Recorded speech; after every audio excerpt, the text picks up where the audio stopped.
Boa noite, Gotham. Bem-vindos ao Mansão Wayne, o podcast que fala sobre o que mais importa. Eu, o Batman.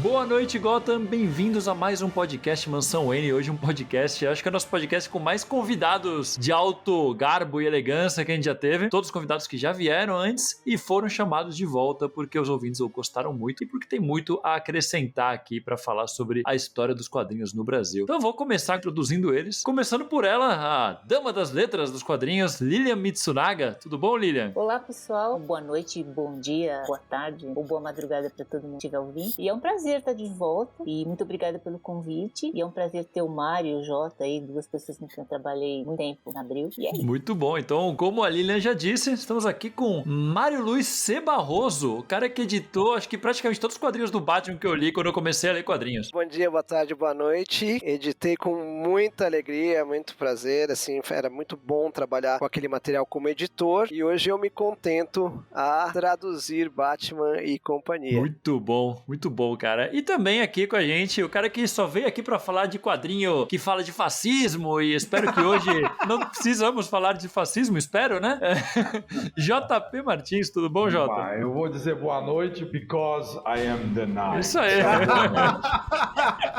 Não, legal ter reunido a gente, poder falar. Faz tanto tempo que eu não converso tete a tete ou então tela a tela com a Lilian. O Mário a gente se conversa mais frequentemente, mas é bom matar a saudade. Muito bom, cara. Eu vou te falar que eu tô muito feliz de ter feito essa reunião aqui, porque são três nomes que estão sempre nos gibis que eu leio e releio, então, pô, é maravilhoso. E também aqui a nossa enciclopédia viva dos quadrinhos, o cara que tá participando de um livro sobre a história da Editora Abril, Leonardo Vicente, o Bud. Eu falo boa lavagem de prato, né, porque o pessoal fala tanto que ouve o podcast quando tá lavando a louça.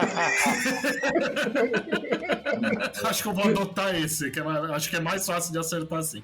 Boa. Eu mesmo já ouvi muito podcast lavando louça. É de lei. Né? E também aqui, meu co-apresentador, sempre presente, André Panceira. Fala, galera, sejam muito bem-vindos aqui a mais um programa do Mansão Wayne. Hoje este programa é fantástico, com esses convidados maravilhosos pra gente falar de muito quadrinho bom. E ruim este também. apresentou todo mundo, o cara que leu muito Gibi da Abril, o cara que me emprestou mais Gibi da Abril da face da terra, Carlos Vasques. Oi, JP. Cara, o tanto de gibi que eu levei pra faculdade pro André pra ficar... Deve ter pegado mais de uma DP por minha culpa, porque era muito gibi na Fica aula. quieto. Segredo. Não precisa contar pra ninguém, não. Vocês leram os gibis na aula, eu traduzi gibi na aula. Olha aí. Olha aí, subimos pra um outro patamar aqui, hein? Aí é outro nível. Muito bom, cara. Mas você tava sendo pago pra isso, pelo menos, né? A gente só tava perdendo. A gente tava pagando faculdade pra ler gibi. Olha só. Exatamente. Pô, ali até no bar da faculdade. Hoje a gente vai falar aqui sobre os tempos da Editora Abril, a época que os quadrinhos da DC e da Marvel, principalmente DC e principalmente Batman, afinal, né, Mansão Wayne aqui, saíam pela Editora Abril, que eu acho que foi a época que a maioria dos nossos ouvintes ali, pelas idades que eu vejo que eles têm, começaram a ler, ou um pouco antes deles começarem a ler, né. Queria ver primeiro, perguntar um a um, quando vocês começaram e que função vocês começaram na Abril, porque eu não sei se vocês foram transicionando, a Lilian já teve até um podcast só de entrevista à carreira dela aqui, mas o resto a gente não conversou muito sobre isso. Então, já que a Lilian já falou, eu vou pedir pra ela dar uma introduzida aqui, também as damas primeiro, não é mesmo? Eu não sei se vou estar sendo repetitiva, mas é assim, eu fazia faculdade de arquitetura e não dava para trabalhar, porque era o período integral. Tinha aula de manhã e de tarde e Abril ela proporcionava um tipo de trabalho que hoje em dia é muito comum, que é o home office. Na época a gente falava que era freela, né? E Abril contratava e a gente podia trabalhar em casa, não precisava trabalhar presencialmente. Então eu treinei assim, acho que um mês mais ou menos,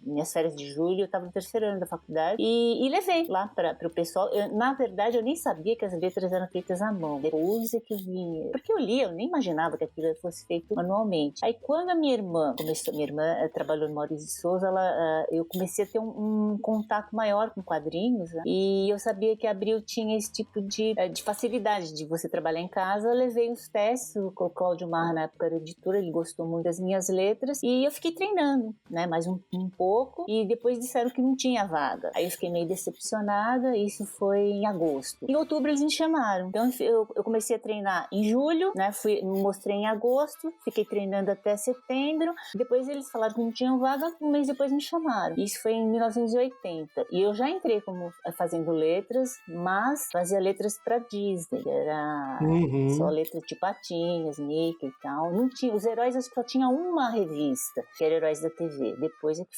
foi ampliando. E eu tive o prazer de fazer o primeiro Batman da Editora Abril e fazer o último. Olha só.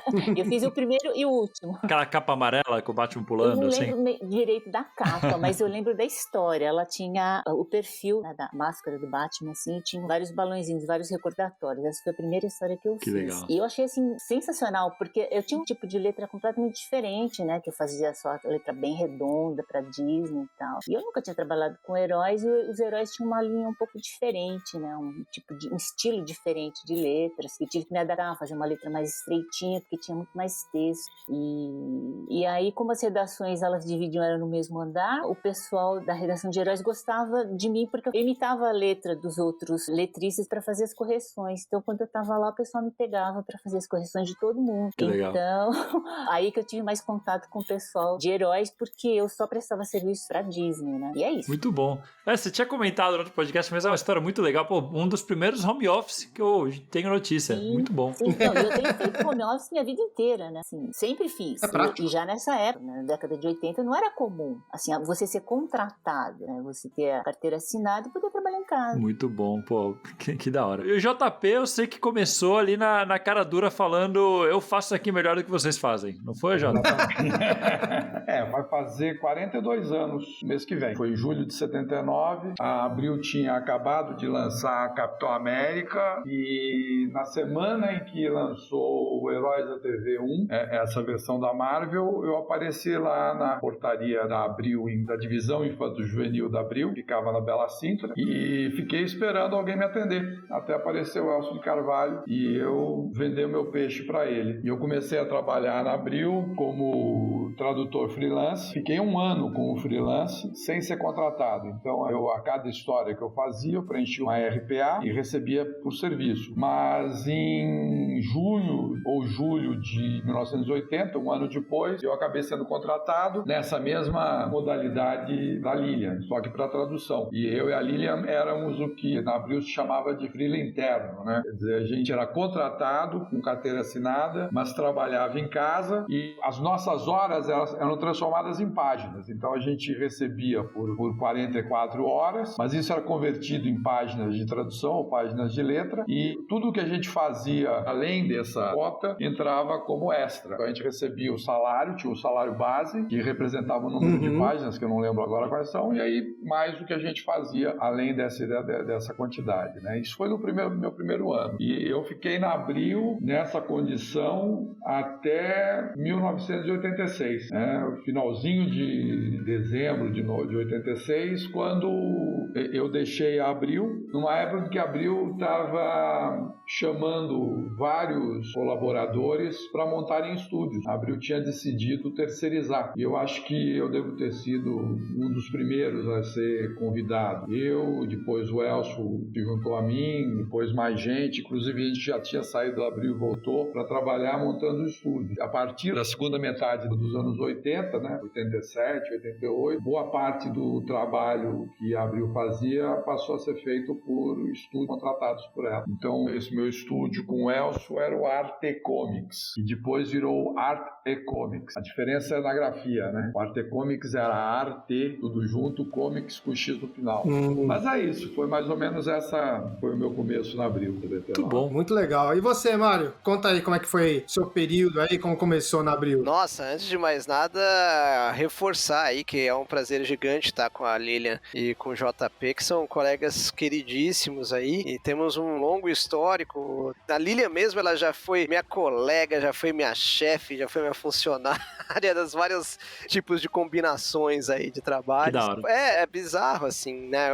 como é que se coloca, mas o legal é que o trabalho sempre foi bom, sempre fluiu, e acho que tanto eu quanto ali a gente nunca ligou pra esses rótulos assim, a gente tava trabalhando juntos e pronto, que era o mais legal, e queríamos o melhor trabalho possível, isso a gente sempre teve em comum. E eu fui parar na Abril, é muito engraçado como eu guardo 10 anos de distância de tudo que o JP faz, né? A gente tem 10 anos de diferença, eu entrei na Abril 10 anos depois dele e assim por diante. Então, se ele entrou em 79, eu entrei em 89, mas antes, no começo de 89, eu passei pelo Arte e Comics, então recém-fundado. Eu fui fazer uma entrevista pro meu fanzine, pra quem estiver ouvindo, fanzine é um blog impresso, tá, pessoal? Pega um blog, imagina, assim, as pessoas não entendem, né? Fui fazer o fanzine, fui entrevistar o J. Wells, foi bem legal, gastei umas 2, 3 fitas cassete, procurem no Google imagens o que é uma fita cassete, e aí eu sei que eu terminei absolutamente encantado e perguntei, como é que faz pra trabalhar aqui, hein, moço? E aí eles me passaram um teste, que foi parar no fundo da gaveta do Elcio. Um ano depois eu encontrei o JP totalmente sem querer, numa cidade minúscula como São Paulo, é óbvio que eu ia encontrar o JP novamente, isso era inevitável. É um stalker. Maravilhoso. E aí eu perguntei, e aí, JP, o meu teste? Ele disse, pra quem você passou? Aí eu falei, pro Elcio. Ih, rapaz, então esquece. Faz o seguinte, ele precisa de um estagiário. Você não quer ser estagiário, não? Eu falei assim, quero muito. E fui estagiar e aprender com JP e Elcio, meus gurus máximos aí. De não só tradução, como adaptação. E eu passei pelas mesmas fases do JP, né? Traduzir na época era máquina. Máquina de escrever, pessoal, Google Imagens, procurem para ver o que é. Mas é um teclado que seja direto na impressora, se vocês quiserem alguma coisa assim. Essa é a máquina de escrever. É um bom resumo do que é a máquina de escrever. É um teclado que já imprime, é maravilhoso. Tecnologia, hein? Em tempo real, real. O ruim é se errasse, né? Aí, putz, não tem como dar o backspace aqui. Volta, faz um monte de X. Eu já tinha umas máquinas que faziam com corretivo, com branquinho, você digitava, ela vinha e digitava em cima. Sensacional. Caramba, eu lembro de umas que tinha um painelzinho digital que ele escrevia a linha e aí você dava enter e ele digitava a linha inteira. Isso já era muita modernidade, eu não cheguei a ver. E cara, a gente introduziu vocês e tem que falar um pouco do Bud, que tá agora participando de um livro sobre a história da Editora Abril. Eu queria que você contasse um pouco o que é esse livro e já desse uma deixa de alguma história doida da Editora Abril pra gente discutir direto da fonte aqui.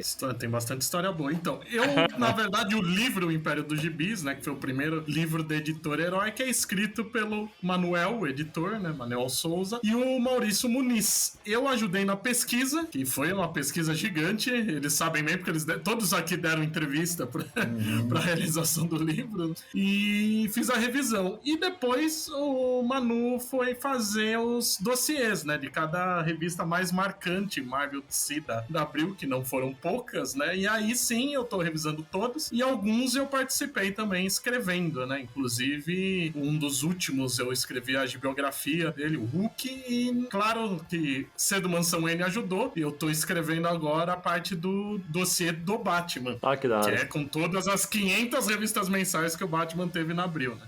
Eu nem acredito. Participar das entrevistas e ajudar os dossiês é muito legal, porque vai reavivando memórias, eu vou lembrando de coisas, ou então eles me lembram de coisas que eu fiz, eu tenho que inventar explicações porque eu fiz aquilo e aquilo outro. Ou então corrigir coisas que o Elcio disse, porque ele não lembra absolutamente nada. Na lápide do Elcio vai estar escrito: ele não será lembrado pela sua memória. A data de nascimento com uma interrogação, né? Porque não sabe direito se foi essa. Pessoal, só pra finalizar a história, porque do jeito que eu falei ali, eu tava no Estúdio Arte Comics ainda. Mas no final de 89, o JP e o Elcio me indicaram pro Sérgio Figueiredo que precisava urgentemente de um jornalista e que manjasse muito de inglês e de quadrinhos, porque ele não tinha tempo de ensinar a cronologia Marvel e DC pra esse jornalista, e muito menos ensinar inglês pra alguém que soubesse muito quadrinhos, mas não soubesse inglês. Então, graças ao JP e ao Elcio, eu fui parar na Abril. Só pra deixar a resposta completa, senão os ouvintes de vocês ficam chateados. Não, e eu fiquei intrigado agora como tinha aula de cronologia Marvel e DC na Abril, é isso? Não, mas pra você entrar lá, ou você conhecia ou você não entrava, entendeu? Justo, né? Como é que você vai fazer um negócio sem conhecer? Como é que iam responder as sessões de cartas, aquelas coisas maravilhosas que não temos mais? O Carlos ficava emocionado. Pô, cara, eu vou te falar, eu sempre falo isso. Quando eu comprava quadrinho em sebo, a primeira coisa que eu fazia era ler sessão de carta antiga. Sessão de cartas é um tesouro. E era das coisas que eu mais gostava de fazer e que dava um baita do trabalho, porque era a última coisa que era feita pelo editor da revista e muitas vezes ele acabava tendo que fazer às pressas. E a gente recebia carta adoidado, né? A gente chegava a receber 2.000 cartas por mês no auge. Isso uma revista em quadrinhos, uma redação de super-heróis era bastante. E aí começava a fazer pilhas, né, de 1,5 metro de altura cheia de cartas. E na hora de responder, o cara pegava a primeira carta que estava no topo da pilha. E não era necessariamente a carta mais legal, a carta mais interessante. O infeliz, o editor, tinha aqui às pressas, a parte mais legal da revista, ele tinha que fazer às pressas e inventar, tirar leite de pedra daquela pilha enorme de cartas. Foi nessa época que eu falei, deixa que eu cuido das cartas. E aí eu passei a fazer a seleção das cartas e isso ajudou um bocado. E eram muito interessantes. Mas você respondia como JP ou respondia falando que era o Batman respondendo a cartinha? Ele era o Demerval Calógeras, o nome dele. Eu não respondia as cartas. Quem fazia a redação final das cartas eram os editores. O que acontecia é exatamente isso, né? Eu via, às vezes eu chegava na redação, começava a fuçar a pilha de cartas e falava, porra, Elcio, por que você não pegou essa carta aqui, que era super legal? Aí ele falou, meu amigo, porque ela estava no meio da pilha. E a carta já tinha perdido caducado, porque perguntava de alguma coisa que a gente ia lançar algumas semanas depois, ele podia ter colocado já avisando. Aí eu falei, Elcio, dá as cartas pra mim. Aí eu peguei as cartas e comecei a separar aquelas que deviam ser respondidas daquelas que não deviam ser respondidas. Então eu separava, por exemplo, carta que era leitor que mandava um desenho, ela ia pra um canto, carta de uma pergunta bobinha ou falando que adorava a revista, mas não tinha nada muito interessante, ia para um outro canto. E aí depois as outras eu classificava, né? 1 estrela, 2 estrelas, 3 estrelas pelo grau de importância. E devolvia para a redação as cartas já com um esboço das respostas. Então, por exemplo, o cara me perguntava a respeito do Conan, a respeito de uma determinada aventura, se ele ia encontrar de novo a Sônia e essa coisa toda, eu já sabia mais ou menos quando é que ia ter uma história dele com a Sônia e eu já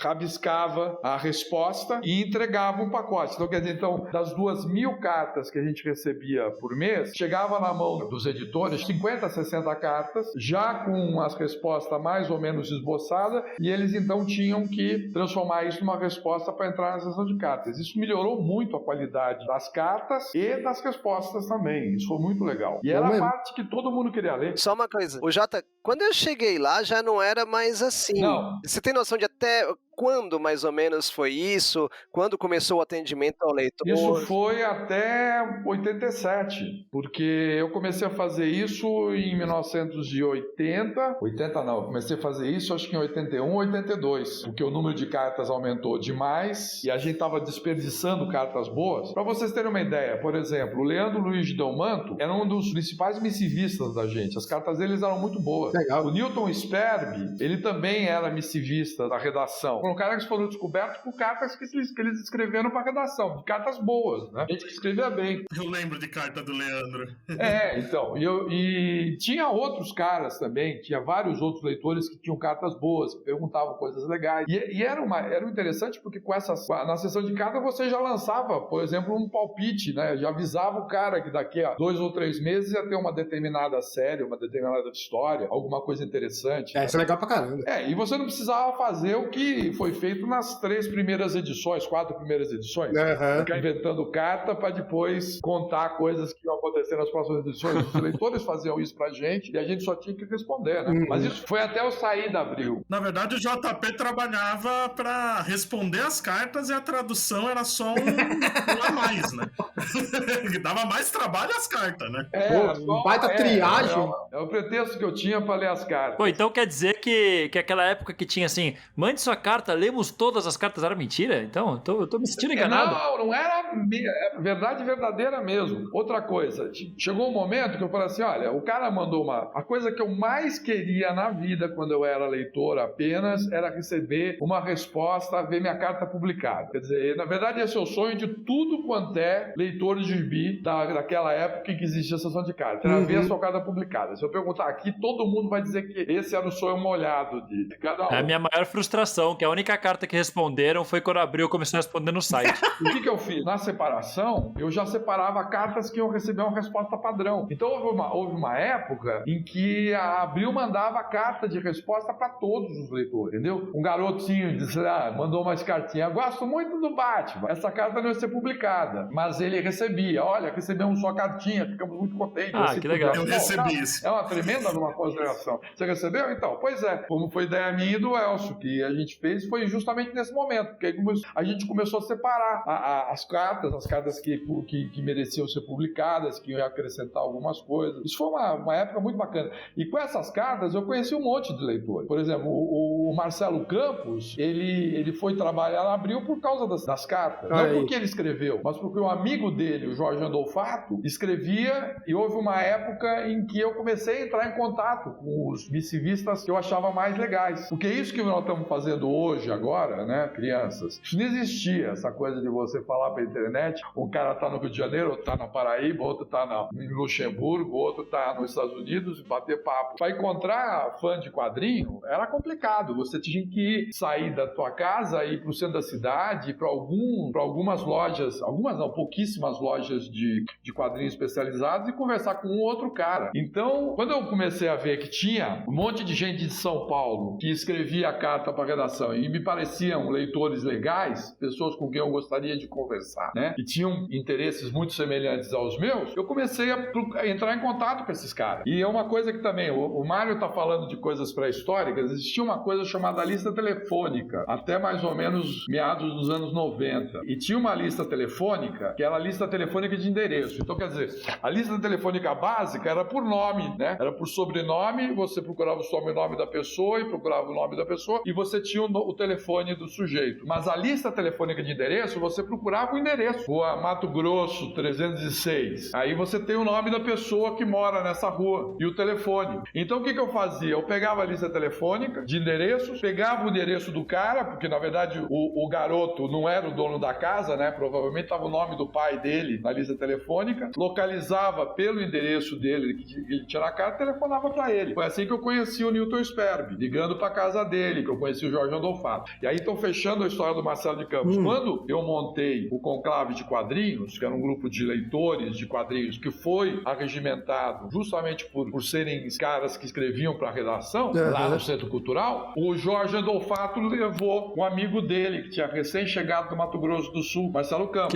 E aí o Marcelo Campos, ele fez a capa de um fanzine que a gente fez no Conclave de Quadrinhos, que era o Portal do Universo. A primeira capa, uma capa do Batman, em que a gente falava sobre o Cavaleiro das Trevas e assim por diante. Uma capa sensacional que ele fez. E aí, quando houve uma vaga, eu recomendei para o Elcio recomendou para o Marra, o Marcelo entrou. Então, quer dizer, a sessão de cartas foi muito, muito interessante, né? Para o leitor, para a gente também, e particularmente para mim, porque foi uma maneira de eu ter contato mais próximo com caras que pensavam como eu, que gostavam das coisas que eu gostava, né? Eu não me sentia só sozinho no universo. E tem também um negócio que, tipo, como você falou, né, do Marcelo Campos, são arquivos históricos nessas sessões de cartas. Você pega... Eu me lembro, por exemplo, de ver sessões de cartas discutindo como ia ser a nomenclatura dos fãs de DC e de Marvel no Brasil, que foi quando começou esse papo de Decenalta e Marvete. Que Marvete o pessoal parece que hoje não gosta tanto, mas Decenalta... Pois é, eu fiquei sabendo que eu não gosto, não entendi qual é essa, mas eu gosto de Marvete.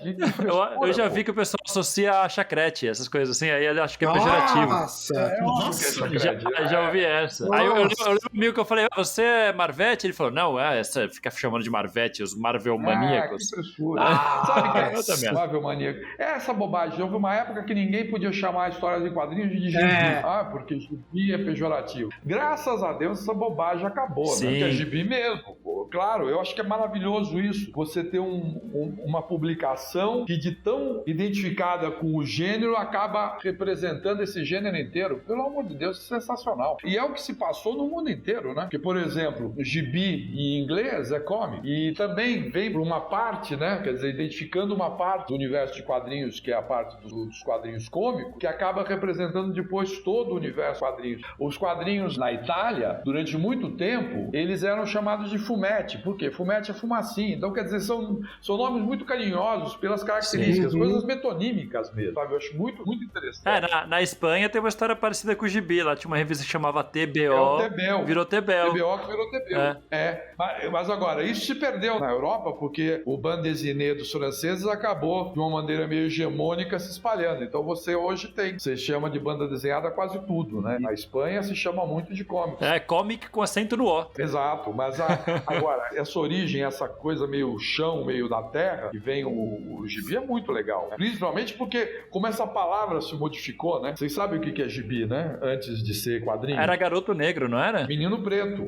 Menino preto. Porque a logomarca da revista Gibi era um garotinho preto. Isso. Tanto que hoje o professor problematiza não por ser pejorativo, mas por ser um termo racista. Inclusive tem muita gente que tá parando de usar por isso. Mas cara... É complicado, mas né? Veja, que história maravilhosa, né? Que história maravilhosa. Como é que as coisas vão se encadeando. Sim. Eu acho legal também que na exposição que teve, né, da história dos quadrinhos, que o Ivan Costa fez uns anos atrás, foi fantástica, né? Putz, aquela exposição foi demais. E tinha um monte de gibi. Sim, tinha vários do gibi. Aí você vai entrando naquela parte ali que vai mostrando tudo, a todas as histórias. Putz, cara, eu pirei demais naquilo. É muito sensacional. Maravilhoso.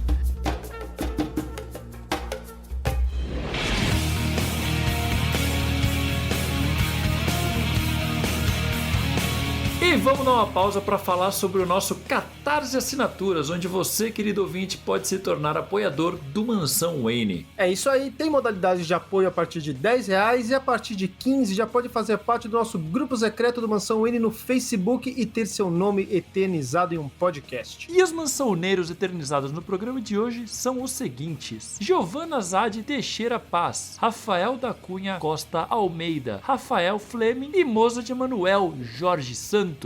Então já sabe, se quiser nos apoiar é só acessar catarse.me/Mansão Wayne e escolher a categoria que você achar mais interessante. E bora de volta pro papo que tá muito bom. Vamos lá.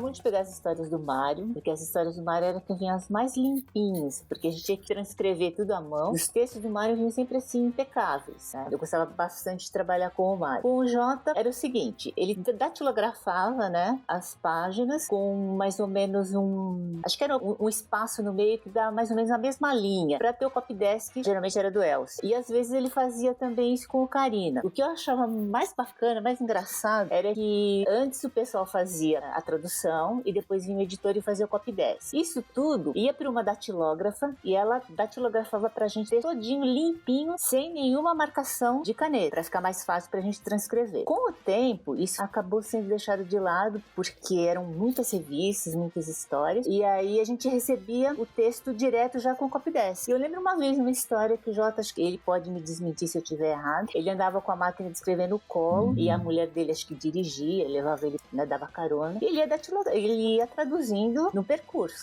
Eu acho que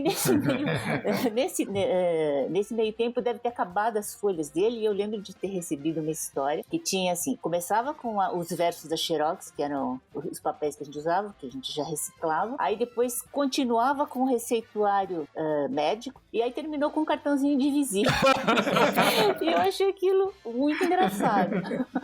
E isso foi uma vez. E eu gostava de pegar as histórias dele, que o Carina fazia a tradução, porque eles faziam uma conversa paralela que nenhum dos dois ia ler a resposta. Porque, na verdade, assim, o Jota fazia a tradução, fazia um comentário, assim, no pé da página ou do lado, né? Ou mesmo entre parênteses, né? Falando pro Carina, olha, falando alguma curiosidade sobre aquela tradução.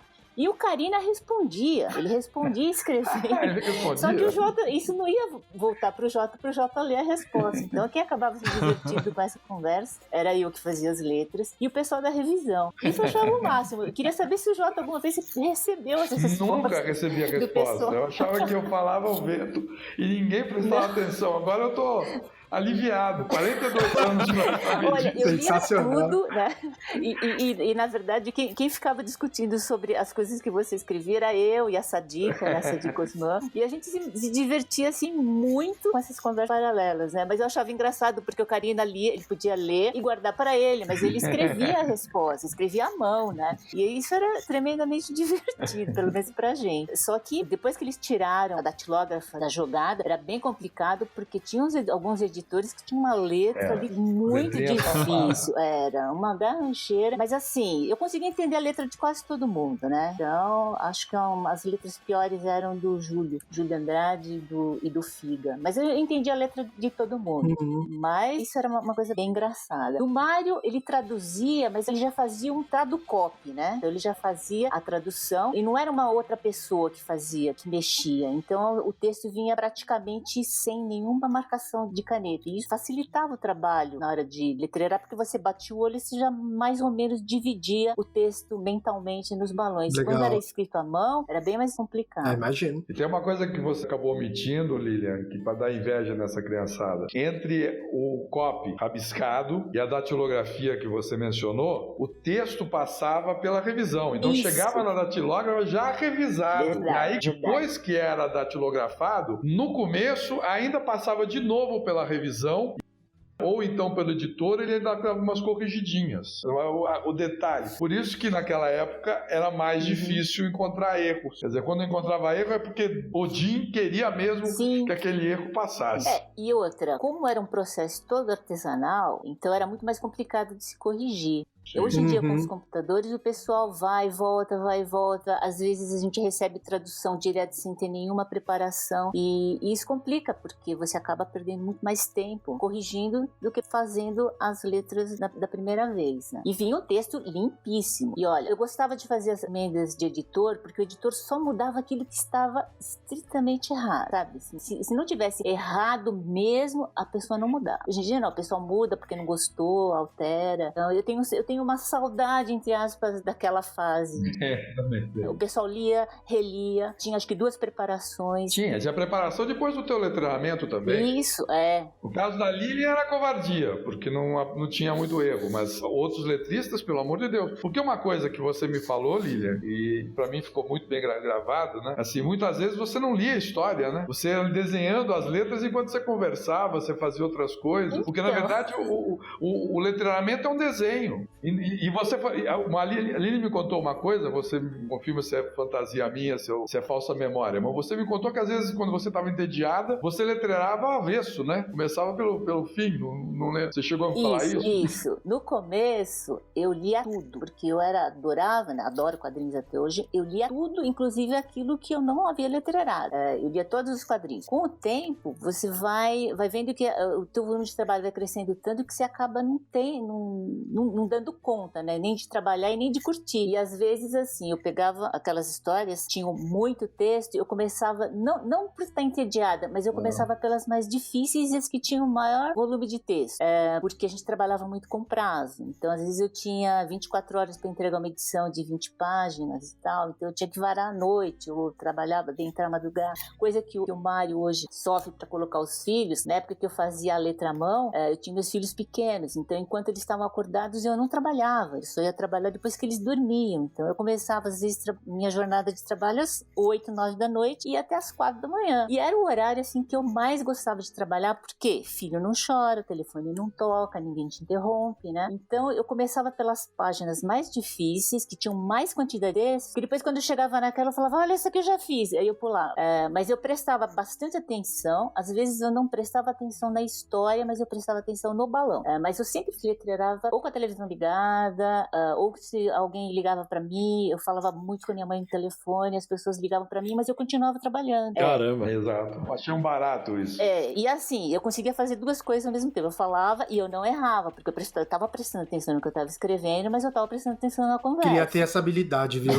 Eu não sei, assim, eu nunca tinha prestado atenção nisso, né? Só quando as pessoas me perguntavam que eu comecei a prestar atenção de que realmente eu faço 2 coisas ao mesmo tempo, né? Mas de vez em quando, alguém falava falava alguma coisa na TV ou falava pra mim, e às vezes eu trocava uma palavra no balão. E aí essa dica começava a rir. O que você tava pensando quando você escreveu isso? E eu sabia exatamente o porquê que eu tinha errado aquilo. Nossa, é muito confuso estar fazendo alguma coisa, principalmente quando é com palavras e tudo, né? Pô, eu já trabalhei embalando produtos na minha empresa e eu lembro que eu tava ouvindo o podcast e o cara falava, não, faz 2 anos. Aí eu pegava 2 unidades do produto e eram 4. Aí depois que eu me ligava. Então, eu imagino escrevendo como que devia ser. Eu não sei, talvez isso seja uma coisa de mulher, né? De mulher fazer 2 coisas ao mesmo tempo. É o que dizem, né? É verdade. Filho, ela tem esse multitasking já embutido no Cromossomo X. Vou puxar a sardinha pro meu lado, mas assim, eu sempre faço letras, eu tô sempre com alguma coisa acontecendo ao lado, assim, ou vendo filme, ou vendo uma TV, assim, eu sempre faço 2 coisas ao mesmo tempo. Ou então 3, né? Às vezes eu deixo coisa no fogo, eu tenho em casa também pra cuidar, né? Então, não queimo comida, sabe? Mas é bom que consegui encaixar tudo na rotina, né? Sim, mas é difícil, viu? Você tem que ser extremamente disciplinado. Imagino. Mas dá tudo certo no fim. Se não deu, porque não chegou no fim. Muito bom. Tem uma coisa que eu acho curiosíssima, que hoje em dia eu acho que nenhum leitor atual imaginaria que o Batman passou anos com dificuldade pra ter uma revista mensal, né? Sim, não rendia.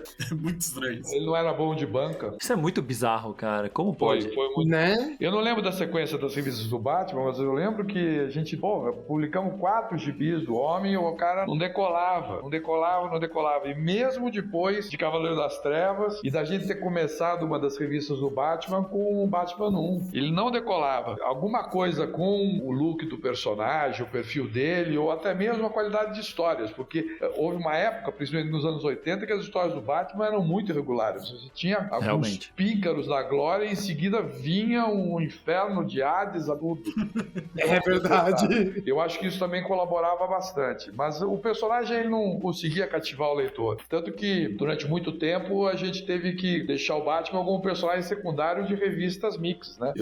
A minha memória não é muito boa, mas houve épocas que a gente teve que fazer isso. Teve arcos que saíram nos Titãs, né? Depois tentou Liga da Justiça e Batman, né? Foi bem muito estranho. Foi muito complicado fazer o Batman funcionar. Na verdade, a grande dificuldade da gente era, em geral, com a DC, né? A DC, ela sempre ficou aquém da Marvel e a dificuldade para que a gente encontrou para manter um mix mais robusto foi difícil. Apesar de você ter revistas como Heróis em Ação e Super Amigos, que eu acho revistas felicíssimas, né, de qualidade de material, a gente suava um bocado para conseguir material bom da DC Comics. Assim, tinha dificuldade para encontrar com a Marvel, mas a Marvel era um pouco mais à mão para encontrar coisas legais e fazer mix bacana. Por isso que a gente tinha uma uniformidade, um nível mais estável e maior do material da Marvel. A DC Comics, ela teve muita dificuldade, principalmente no começo. Aqui no Brasil, a Marvel sempre vendeu muito mais também, né? Até hoje, né? Assim, né? Se a gente vê, na Abril vocês conseguiram fazer personagens da Marvel que nem eram tão populares terem uma revista própria. Pois é. Por muitos anos. Tipo, o próprio Capitão América, né? Se a gente parar pra pensar, ele não era um carro-chefe da Marvel na época. Ele não era de primeira linha, né? E mesmo assim teve uma revista muito duradoura. Exato. Né? Porque, na verdade, apesar do título ser Capitão América, ele era também mais uma revista mix da gente. E o que acontece? A gente conseguia encontrar material bom, até mesmo de personagens menos conhecidos, com mais facilidade na Marvel. Então você conseguia colocar em metade da revista uma história muito boa de um personagem, um Star-Lord da vida, né? Se bem que o Star-Lord entrou na hora da TV, mas eu lembrei dele agora.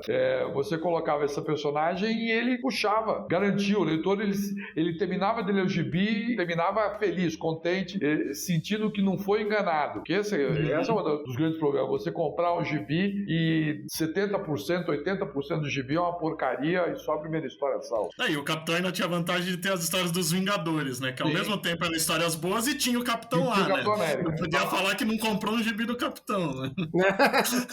Tem o Capitão lá liderando a equipe. E mesmo assim, é o que você falou, né? Dos heróis menores, né? Eu lembro de ler Novos Defensores, Novos Mutantes. Pois é. Tudo no Capitão Nômade. Não, a Marvel tinha essa possibilidade que você não encontrava tanto na DC. Você tem histórias sensacionais na DC, mas elas parecem que estão mais espalhadas. Você precisa garimpar mais para encontrar. Eu acho que a minha percepção, pelo menos, era que a Marvel tinha uma consistência maior. A DC tinha umas histórias que, de repente, eram muito acima da curva, assim. Mas a consistência da Marvel era maior. Isso mesmo, exatamente. Eu acho que a Marvel tinha uma ideia de coesão editorial que a DC levou anos para ter. Na verdade, nem sei se a DC até hoje conseguiu isso. Né? O Novo 52 tentou e a gente viu no que deu. 6 meses conseguiu, depois, né? A gente conseguiu vender, mas a qualidade é outra história. Não, mas eu tava falando de venda, não tava falando de qualidade, não.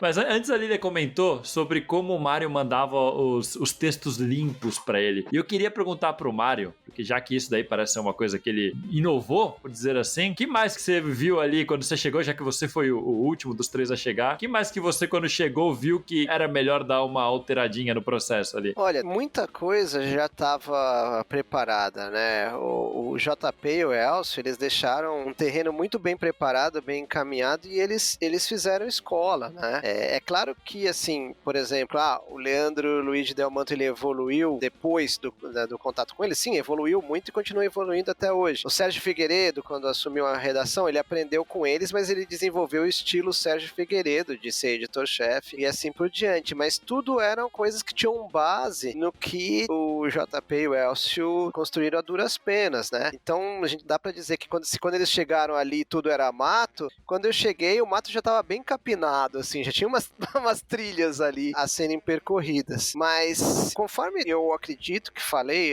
me perdoem se eu tiver falado em algum intervalo, mas eu sempre fui um apaixonado leitor de sessão de cartas e o que eu mais gostava de fazer era a sessão de cartas. Então o Jota saiu em 87, quando ele selecionava as cartas, eu cheguei em 89, né? Então não tinha o JP para selecionar as cartas aí, mas tem um atendimento ao leitor. E sem querer, sem que o Jota e o Elcio tivessem me contado, eu desenvolvi o mesmo sistema de estrelinhas das cartas. Eu anotava em vermelho e ia separando as cartas para fazer boas sessões de cartas. E eu sempre batalhava para ter o máximo de páginas de sessões de cartas possível. Então eu lembro que muitos editores, colegas meus, contemporâneos, odiavam fazer sessão de cartas. E tem muita sessão de carta ali, até que eles perguntavam, você não quer fazer pra mim?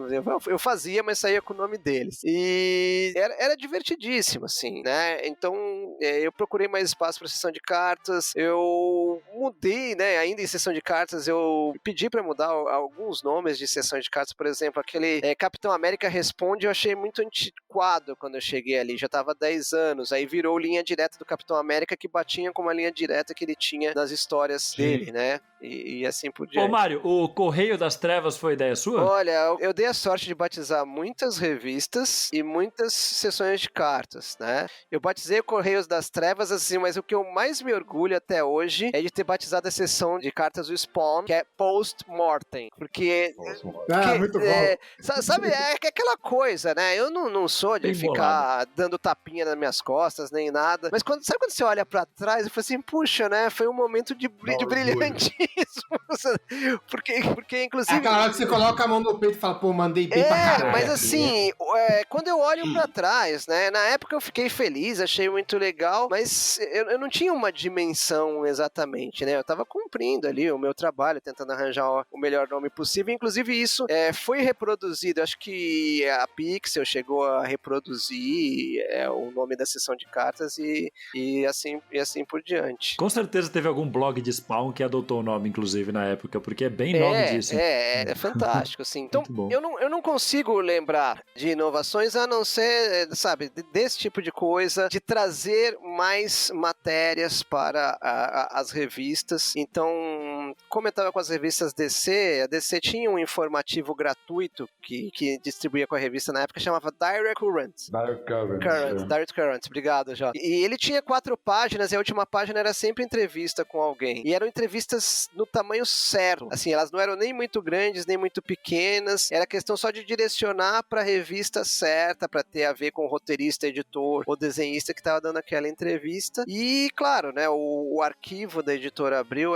ele tinha revistas como Comics Journal, a Comic Scene tinha estreado. E naqueles tempos sem internet era o que tinha ao nosso dispor, né? Era algo que a gente publicava, traduzia, citava a fonte, etc. Mas que, se analisar bem a fundo, hoje em dia daria uma série de problemas se fosse feito apenas assim, né? Se você pega, traduz uma matéria, se você vai lá, cita o crédito original da revista americana, europeia, sei lá o quê, é uma coisa que dá problema, mas a gente tem uma carência muito grande de informação. E outra coisa que eu eu fiz que não daria para o JP e o Elcio terem feito antes, ou mesmo os editores que vieram antes, porque não bateu a época, é fazer com que as revistas tivessem o máximo de quadrinhos. E isso aí, a Marvel Comics Presents na Marvel, que tinha historinhas de 8 páginas, as revistas tinham 80, né? A média de uma revista comum ali, Marvel DC, era 22 páginas, eram 66 páginas. Como preencher as 14 páginas até 80? Eu procurava uma história de 8. Na Marvel tinha Marvel Comics Presents, mas eu cheguei na fase em que o Action Comics, ele tinha só 2 pagininhas do Super-Homem, feita pelo Kurt Swan, e mais 4 histórias de 8 páginas. Maravilhosa época do Cão Raivoso. Exatamente. Era isso que eu ia citar. Sim, eu trouxe o Cão Raivoso.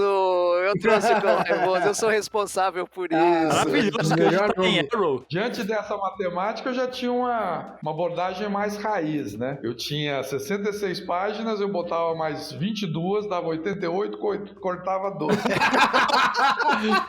Aí, perfeito. Soma aqui, corta lá. Dava direitinho. Muito Não bom. tinha... Nossa, eu vou te falar que quando a gente foi gravar alguns podcasts que eu tive que reler muito material, eu tive que ir atrás das edições estrangeiras, né, pra comparar e tudo. De vez em quando eu deparava com umas histórias que eu falava, mas essa história aqui não tinha 4 páginas? Por que ela tem 22 aqui?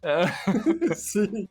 A gente até comentou no podcast que a gente gravou com o Carlos Rutz, né, do Filho Pródigo, que aí o Bud até zoou, assim, falando assim, pô, o Brasil ama o Chris Claremont, né? Por que será? A gente ama o JP Claremont, a gente ama. Mas o próprio Filho Pródigo, a gente comentou, tem disso. Tem umas histórias que você vê que eram 2 histórias de 2 revistas diferentes que abordavam o mesmo assunto de ponto de vista de personagens diferentes. No Brasil, saía...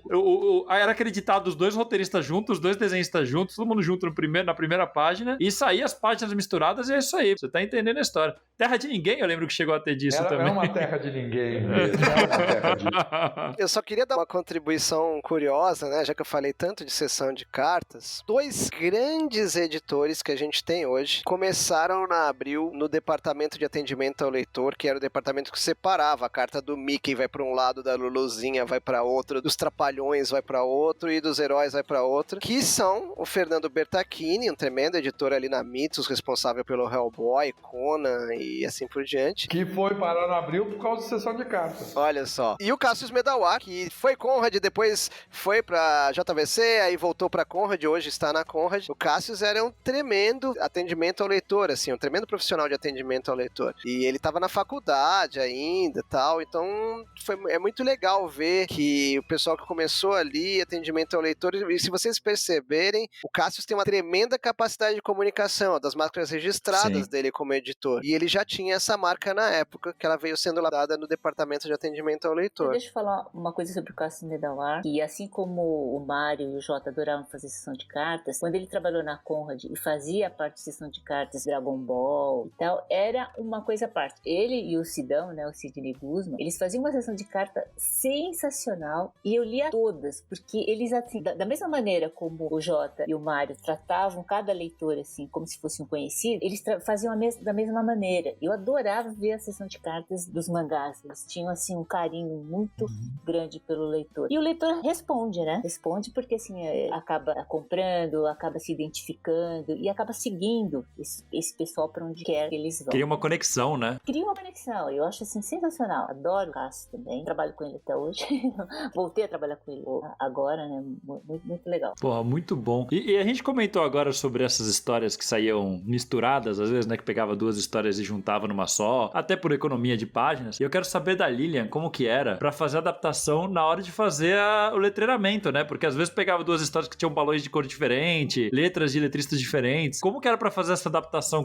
Quais eram os critérios que você acabava tendo que seguir quando tinha esse tipo de coisa? Olha, o que eu lembro bastante é assim, tinha uma época que tinha, acho que era a Capitã Marvel, que eles apagavam ela inteirinha porque ela não tinha entrado em nenhum arco de nenhuma história. E aí ficavam uns buracos assim na arte. Mas assim, hoje em dia, o pessoal pega a arte original e você só troca os balões e o texto. Às vezes nem os balões, você só troca o texto. Na época que a gente fazia na Abril, o formato original não tinha nada a ver com o formatinho que a Abril tinha adotado. Então, eles tiravam uma foto, né, uma foto PB do filme e remontavam no papel fotográfico e ela era remontada. Então a gente tinha que redesenhar tudo, tanto os balões quanto as letras. Então a gente podia criar o estilo que a gente quisesse, né? Desde que as letras coubessem naquele espaço que era destinado para os balões, a gente criava todos os balões. Então ficava uniforme, porque ficava o meu balão, não era o balão original. Hoje em dia você usa o balão que vem de fora, né? Então, mesmo que você fizesse esse mix, essa miscelânea essa colagem de páginas, a gente acabava fazendo tudo do zero, porque a gente só tinha as linhas. Então a gente desenhava o balão, desenhava as letras e era tudo, partia do zero. Era bem artesanal. Hoje não, hoje o pessoal só troca o texto. Então, assim, eles usam os balões originais, os onomatopeias originais. Eu não sei, eu acho que a Mitos deve trocar onomatopeia. Mas vem em layer, né? Antes não, antes era tudo, fazia parte da arte. Hoje é tudo digital, mas, né, tem muita coisa que é publicada hoje em dia que é antiga. Então você pega ainda aquelas, você tem que limpar o balão no Photoshop, tem que tirar o balão um por um. Hoje em dia eu tenho algumas coisas que a gente faz antigas, né, de livros e tal, que foram, sei lá, o pessoal demora 10 anos para fazer, né, porque não tinha computador ainda, então eles são escaneados, então são artes antigas. Fiz muito Batman antigo que eu tinha que limpar os balões. Então tem muita arte, essas coletâneas. Depois, com o tempo, o pessoal foi trocando, né? Porque se você pensar bem, os computadores não estão há tanto tempo, assim, 20 anos, 30 anos. As histórias todas antigas não são todas feitas, as artes originais são todas chumbadas. A gente literava direto na arte, né? Nossa, hoje eu não conseguiria pegar um desenho de alguém e botar e colocar no nanquim em si. E letrear no filme, isso é uma coisa impressionante.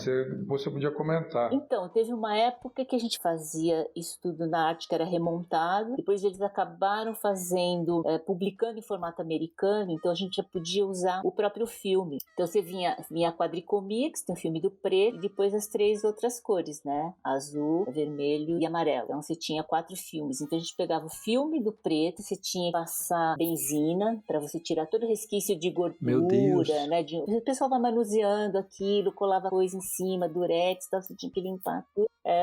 Nossa senhora. Eu imagino o cheiro que ficava, né? Era bem complicado. Dava um barato, assim.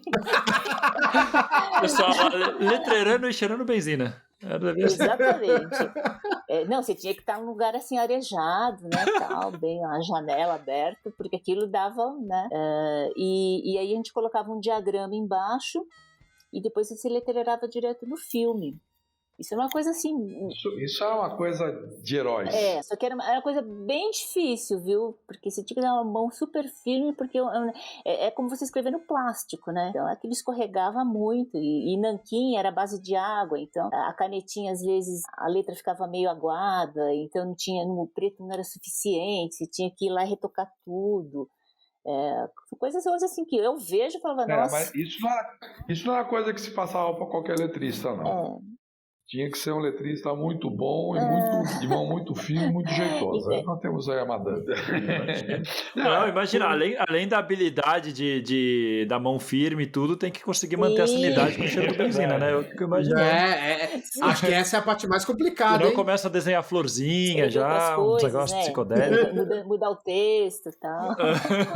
Porque a maneira de letrear formato americano antigamente, a padrão, era você colocar por cima da imagem da revista, você colocava um papel vegetal e você letreirava no papel vegetal, que depois era superposto na hora que fazia o novo filme do preto. Né? Essa é a maneira tradicional. Já é complicado, já é trabalhoso, agora essa maneira de fazer direto no filme do preto, poxa, isso era barra. Mas isso era bom, sabe por quê? Porque você mantinha o registro. Porque eu cansei de ver coisas que a gente fazia no vegetal, aí ia pra gráfica, e o pessoal não conseguia manter o registro, então a letra ficava torta, ou ficava muito encostada de um lado, não ficava centralizada no balão. Nossa, aquilo me doía, porque eu olhava assim e falava, nossa, mas eu tenho certeza de que eu centralizei, né, que fiz as coisas direitinho, e aí a gráfica dava uma deslocada no vegetal. Então isso não acontecia no filme. O filme era mais difícil, mas pelo menos você tinha certeza de que tinha feito dentro do balão centralizado. Exato. Você tem controle até a última etapa, né? Sem intermediário. Isso.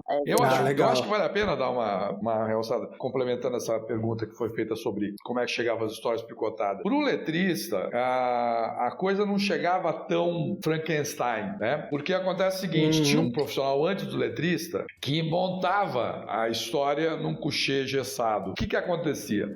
A Línia comentou, né? Tinha um filme, uma fotografia do filme do preto, que a gente chamava de bromuro, ou em inglês é o black and white triple proof. E a palavra bromuro vem de brometo, porque o processo de revelação entrava muito brometo, então os italianos chamavam essa fotografia do preto de bromuro, e era como a gente chamava lá. Então o que a gente recebia era uma fotografia do filme do preto. Essa fotografia do filme do preto era exatamente do tamanho do gibi americano, da mancha do gibi americano. Só que a mancha do gibi americano, ela era mais retangular do que a mancha do formatinho. Então o formatinho, ele não era só uma diminuição do formato americano, era uma diminuição e uma mudança de proporção. Então a mancha do formatinho era mais quadrada do que a mancha do formato americano. E aí esse profissional chamado bromuro, ele pegava a página nesse papel fotográfico, recortava todas as imagens. E aí ele colava essas imagens, montava essas imagens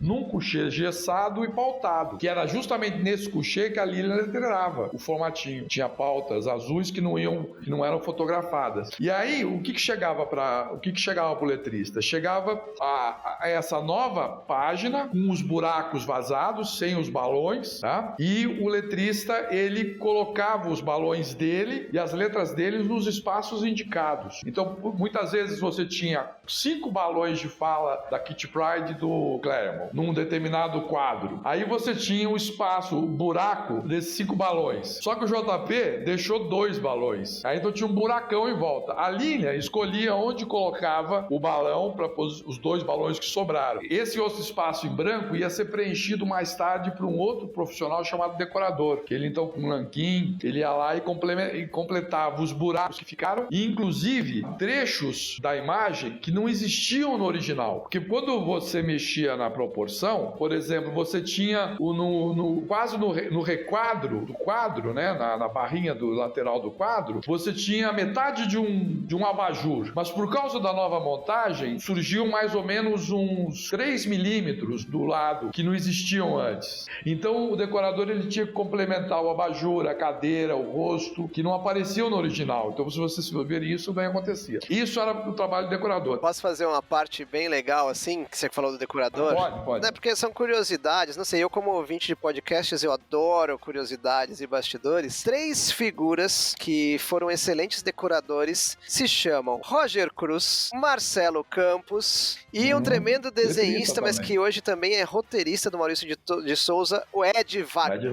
Também egresso da sessão de páginas. Exato. Perdoa a interrupção, Jota, só pra colocar no momento certo. Olha aí. Bem mesmo. Eu queria até aproveitar para adicionar aqui, eu tive aula com um cara que tinha feito decorado, ele foi arte finalista do Peninha, o Laurindo Munhoz, foi meu professor há muitos anos, inclusive queria dar se tiver alguém da família dele, um abraço, felizmente soube que ele faleceu alguns anos atrás, então deixar aqui uma recordação do grande Laurindo. Mas fechando o que eu estava falando, do que a Línia, complementando o que eu falei, eu dei uma digressão tremenda. Quem padronizava a imagem e transformava 5 ou 6 histórias misturadas numa história só, uma cara só, num primeiro momento, era um contador. E aí, quando chegava no letrista, ele dava a cara dele para os balões. Então você tinha, por exemplo, o Deathlock. Quando nós publicamos a primeira história dele, na verdade não é a primeira história, se eu não me engano, eram as 3 primeiras histórias que eu transformei numa história de 30 páginas. E esse material, quando o letrista pega, ele dá a cara dele do letreiramento. Então não importa o que tinha antes lá. Porque inclusive o texto que está chegando para o letrista não tem muito a ver com o texto original. Quer dizer, pelo menos tem 60% a menos, né? 40% a menos, né, do texto original. Então tinha muito disso. O leitor não percebia que se modificava muito porque havia muitos profissionais que davam a própria cara a todo o pacote da história, né? Por favor. E às vezes acontecia o seguinte, então você trabalhava com a página onde você ia fazia as letras, você tinha uma xerox com os balões numerados, e assim, como tinham muitas páginas que eram modificadas, mas a xerox era do original, então você tinha vários quadros riscados, então você tinha que seguir a ordem dessa xerox para ver se batia. Às vezes o montador não seguia e a gente tinha que voltar a página, devolver para a pessoa fazer a montagem certa, porque um quadro que não deveria entrar tinha sido montado. Aconteciam algumas coisas desse tipo, né? E você tinha, além disso, o texto impresso. Então você tinha que trabalhar com a sua página, ficar vendo a xerox e ficar acompanhando, lendo, né, do lado o texto. E às vezes acontecia isso, tinha 5 balões, só que eles transformavam em 2. E nesse processo a gente, pelo menos eu, às vezes, não percebia que aqueles 5 tinham virado 2 balões. E aí o que você faz? Você coloca os 2 balões onde eles estavam originalmente. Aí fica aquele buracão pro lado direito, sem nenhum texto. Aí você fala, nossa, então eu vou ter que fazer tudo de novo. Aí você apagava tudo que você tinha feito e fazia de novo. Enquanto Senhora. ela tinha esse trabalho, eu tava dormindo tranquilo, porque o estrago eu tinha feito com eles. Exatamente. Agora, por isso que a gente tinha esse papel que ele falou que era um papel gessado, né? Ele era um papel um pouquinho mais grosso, que tinha uma camada de gesso com essas linhas azuis. Caso a gente errasse, pegava gilete e você podia passar, porque essa camada de gesso fazia, né, proporcionava que você conseguisse arrancar o nanquim, porque ele estava na superfície do gesso. Só dava para apagar uma vez. Depois passava a borracha, refazia as linhas azuis. E isso para emendar também era bom. Só que com o tempo, tudo vai piorando, né? O vegetal que a gente usava... A qualidade foi caindo, né? O vegetal que a gente usava era uma gramatura de 90, 95. O pessoal que estava acostumado a mexer com gráfico, o papel era grosso, tinha 90, 95 gramas. Aí com o tempo o pessoal foi comprando um vegetal pior, de 70, 75, até que teve uma época que a Abril comprava vegetal de 65 gramas. Não dava para você apagar. Você passasse a gilete, aquilo furava. Então, era bem complicado de fazer correção. Às vezes, uma vírgula. Você precisava tirar uma vírgula. Você ia tirar, aquilo rasgava. Aí você tinha que colar um durex vegetal por cima e fazer a correção em cima desse durex vegetal. Então, era assim, a qualidade das coisas ia piorando e ia dificultando cada vez mais o nosso trabalho. Muito bom. Nossa, sensacional isso. E difícil pra caramba, né? Fico imaginando o trabalho todo que dá. Não, eu e a André, a gente trabalhou em agência de publicidade junto e tinha uns processos que a gente achava meio complicadinhos, que a gente tinha que fazer na mão, alguma coisinha. A gente ouve esses resultados e fala assim, nossa, a gente reclamava à toa. Nossa, bem à toa, né? Ainda bem que eu era planejamento e mexia no PPT. Então, nossa, fiquei salvo com isso.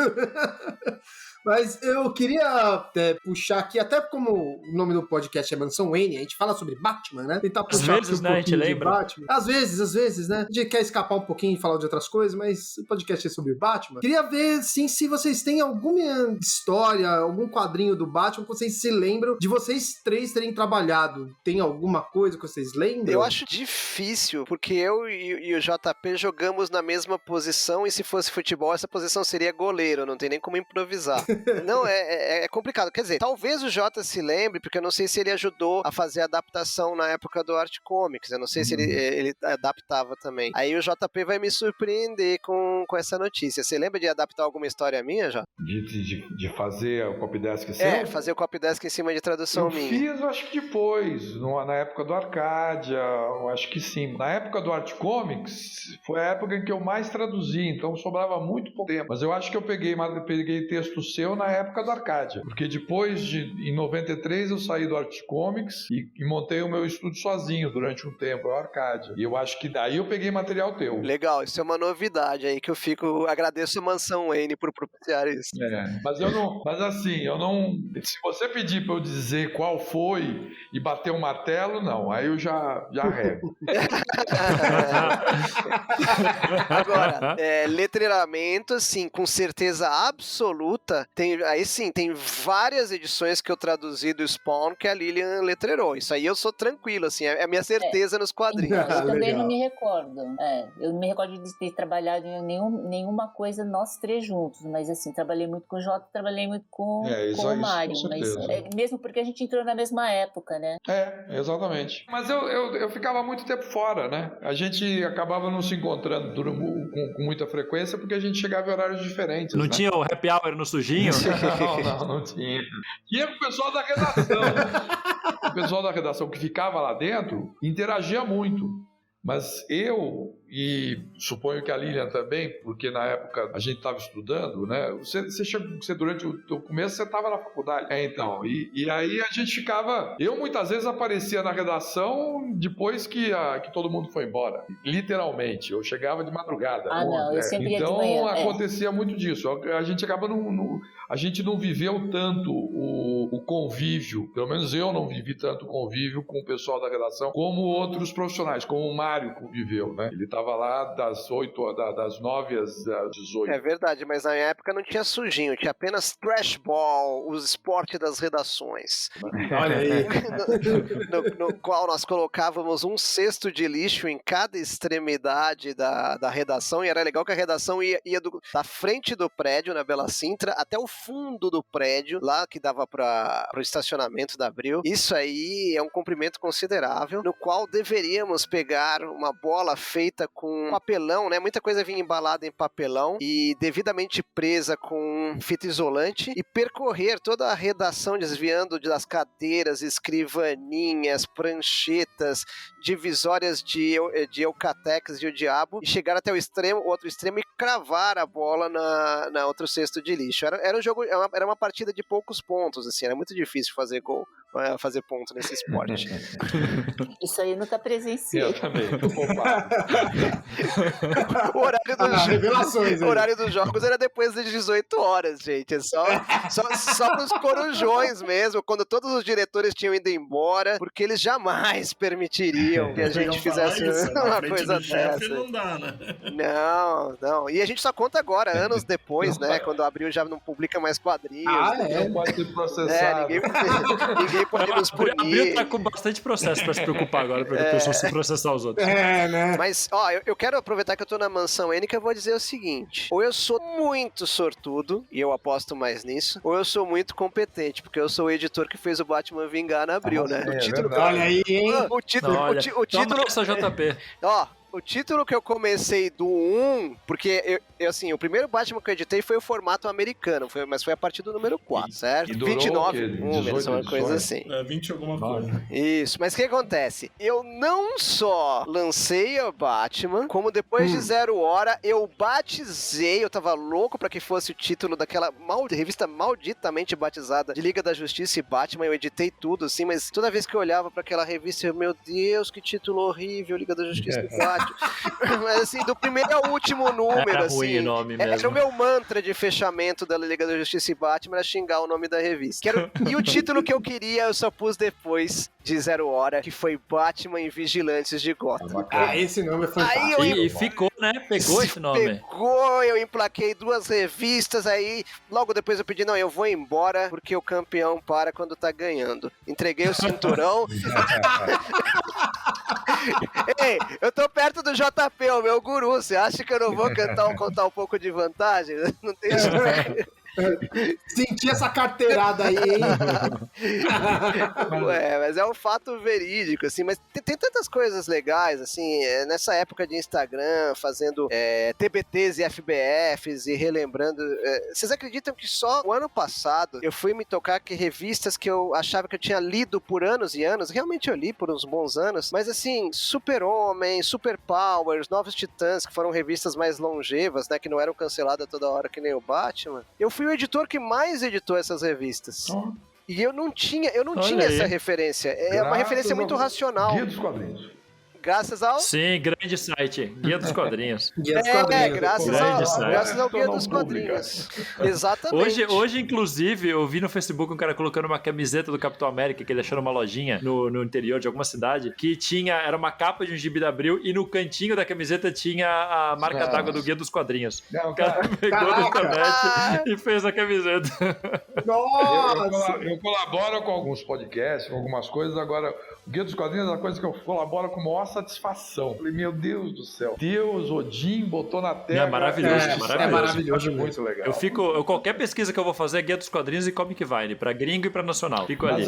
Porque é maravilhoso. A única coisa ruim é que se perde horas, né? Porque eu vou pesquisar uma coisa, já era. Eu pulo pra não sei o quê, vou parar num quadrinho que eu nunca ouvi falar. Nossa, eu viajo no site. Não, inclusive, agora, enquanto a gente tava conversando, vocês citaram lá no começo do papo o Cláudio Carina. Eu tô aqui com a página de edições editadas por ele aberta aqui pra dar uma relembrada, porque eu lembro de ver o nome dele muito. Ele editou acho que Vértigo, e ele editou também o Watchmen na segunda fase. Da segunda Muito vez Batman, muito Superman. Ele foi, por exemplo, eu nunca editei um conto de Batman, né? Originalmente Legends of the Dark Knight. Então eu acredito que nessa revista, que essa dica editou algumas e o Karina editou muitas, ele tenha feito essas várias trocas esses diálogos aí com o JP que a Lilian mencionou. Porque a Lilian certamente letreirou muitos Um Conto de Batman, que era uma revista que tinha uma consideração enorme assim, na redação. Que eu trabalhei muito com o Karina foi no Vértigo. Eu sempre tinha muito material dele que eu traduzia.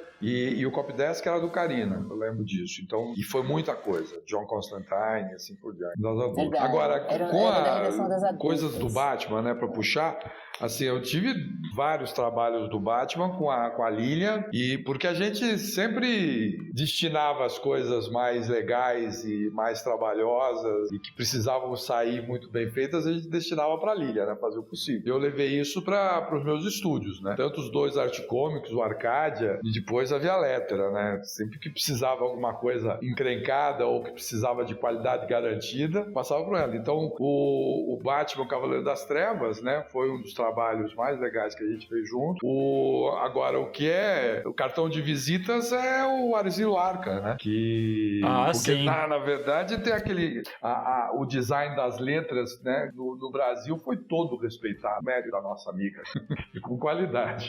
Obrigada, agradeço. E isso me persegue até hoje, porque toda vez que o pessoal tem algum livro encrencado, o pessoal lembra de mim. Ah, sim, mas era garantido. Eu lembro que a gente não tinha letra de máquina e nós precisávamos fazer um texto para entrar como se fosse letra composta. E aí, de última hora, a gente pediu para a Lilian fazer. Então, ela letreirou à mão uma letra composta. Júlia, eu não lembro disso.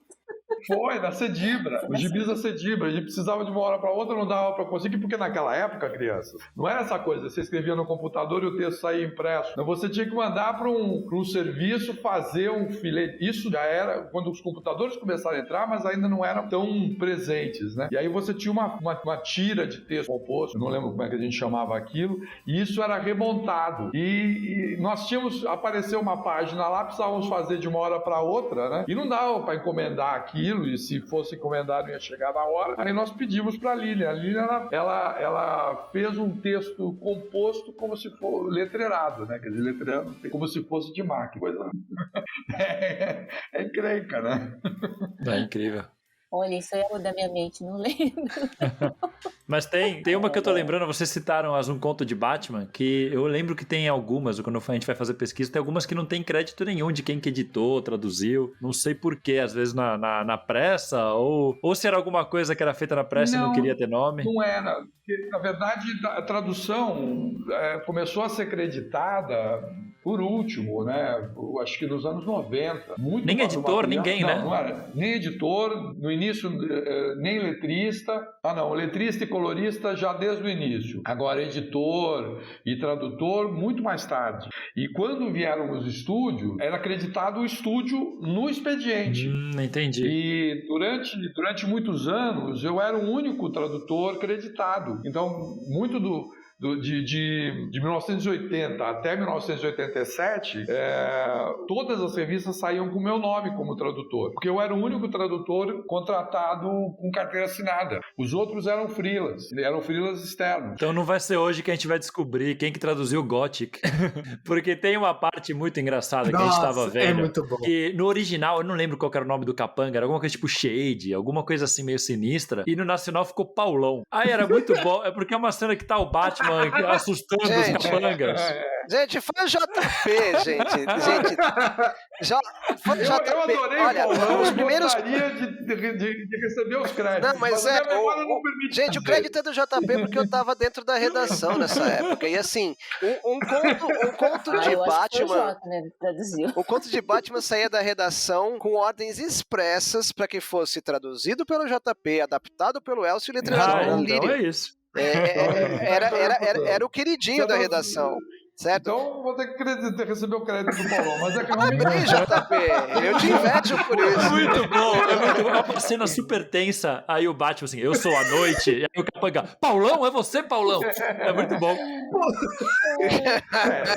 Uma das coisas que eu fazia, e talvez esse Paulão tenha aparecido aí, eu homenageava amigo meu, né? Amigos meus em gibis, eu botava o nome deles, essas coisas, ou matava diretores de faculdade, e eu só posso dizer que eu fiz isso com amigos meus no Cavaleiro das Trevas da Eagle Moss, amigos meus que se chamam JP e Elcio, eu fiz isso com eles no Cavaleiro da Eagle Moss. Procurem, quem estiver ouvindo aí, não é difícil de achar. Personagens civis chamados JP e Elcio é o que mais tem na Marvel de cinema. Sim. Mas todo mundo homenageia vocês acham que a gente moto fica... do Superman, cara. A moto do Superman, eu sempre vou lembrar sempre do moleque. Não, para, mãe, tô indo pra casa do JP. Putz, cara, eu adoro isso. A gente citou isso no programa, é muito bom, cara. Mas vocês acham que a gente chama vocês pra bater papo sobre... Na verdade, é porque a gente tá chavecando vocês pra ter nosso nome ali nos gibis. Agora não deixam mais sobre risco de degola. Mas... eu posso contar uma coisa, um fato verídico que aconteceu de verdade? Existe toda essa preocupação em várias editoras, então não é culpa de nenhum editor, e existe toda a preocupação nos leitores, e existe toda a preocupação no pessoal que trabalha, né? Pode chamar de influenciadores, podcasters, blogueiros e assim por diante. Não querem de jeito nenhum que não tem, mas o que acontece? Naquela época, os editores originais, os letristas originais, pregavam muitas peças, e os próprios roteiristas, e eles homenageavam pessoas diversas, que é piada interna, que só tem sentido pra eles e que não pertence ao roteiro da história, não é personagem que vai voltar a aparecer e assim por diante. E na época isso era feito pelo JP e pelo Elcio. Décadas depois, o que acontece? Os americanos continuam fazendo a mesma coisa, porque os leitores americanos não reclamam disso, os influenciadores americanos não reclamam disso, os editores americanos não reclamam disso. Mas aqui reclamam e aqui não sai. Então, é uma pena, né? Os leitores daqui estão perdendo essa brincadeira, que é... Porque isso é tradução também, gente. Ali eles estão pedindo, façam uma brincadeira neste ponto. Nós estamos brincando, fazendo uma brincadeira interna. Façam uma piada interna aqui também. É o famoso tradução e adaptação, né? Não é só tradução. Mas, assim, gente, não é dogma, tá? Eu respeito muito quem discorda. Eu tô dando a minha humilde opinião. Eu tô dizendo que existem várias verdades. Se você for coerente, você segue através de cada uma dessas verdades. Estou dizendo que existe uma postura mais light do editor americano, do público americano e dos analistas, dos críticos americanos quanto a brincadeirinhas internas do pessoal da redação, citação a filho de alguma secretária que nasceu e assim por diante, né? Isso são fatos. Isso acaba ficando chato, porque é o politicamente correto, né? Então acho que para evitar qualquer tipo de processo, acho que no futuro. Mas mudando um pouco de assunto, tem um desenhista da Disney, um brasileiro, né? Que ele desenha lá para fora. E aí quando o pessoal desenhava, tinha redação, a gente tinha arte nacional, Zé Carioca e tal, tinha o Acácio. O Acácio era um funcionário lá da Bela Sintra, que ele tinha um topetinho assim pra cima, e ele virou personagem. E até hoje o pessoal desenha lá pra fora, pra Egmont, da Dinamarca, e coloca ele como personagem das histórias. Que maravilhoso. Só os brasileiros é que acabam sabendo disso, né? Muito bom. E eu queria perguntar, eu lembro que eu letreirei uma história e que a menininha chamava, ela tinha visto era uma testemunha, e ela falava que o culpado era o Batman. Só que todo mundo entendia que era o Batman, né? Que era o Batman. E eu queria saber se foi o Jota ou foi o Elcio que traduziu essa história, porque eu fiquei assim, ficou na minha cabeça isso. Eu lembro que não dava pra traduzir, né? Perdi assim todo o mote da história, que era um engano sobre quem era o bandido da história, e a menininha falava que era o Batman e todo mundo achava que era o Batman. E eu não lembro que ele... Eu não lembro dessa história, não lembro. Não? Mas esse tipo de situação é complicadíssima. Por exemplo, tem uma história do Falcão em que todo o mistério gira em torno de um count. E aí você pensa que a história inteira tá falando de conde, mas na verdade era conta. Essas coisas para ferrar com o tradutor. Mas essa história que você tá mencionando, não tô lembrando, então, Lili. eu não me lembro, mas assim, eu lembro que o pessoal ficou mó celeuma lá na redação, falando, como é que a gente vai resolver isso? A gente coloca um asterisco.